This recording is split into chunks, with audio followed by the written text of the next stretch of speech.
Hey guys, Marcus here. In this quick video, I'm going to share with you how you can reset a Lutron dimmer. So to do it, it's super simple. You're gonna have a dimmer, and then on the dimmer, you're gonna have this on the bottom this part here. What you need to do is to take your nail and just like pull it out. So like this. See, you're gonna pull it out, and then like the flickering of the light is going to, let's say, stop. So you're gonna pull it out a little bit. What will happen is that you just need to leave it after a few seconds, and then what you have to do is just put it back in. So you see right here, you're gonna have this bottom part here. You just, with the nail, you just want to take it out a little bit, and then what will happen is that when you're gonna take it out, you're gonna reset dimmer.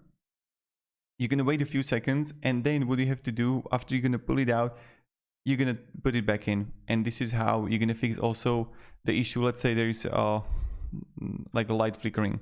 So thank you very much for watching, and I hope you're having a great day, and goodbye.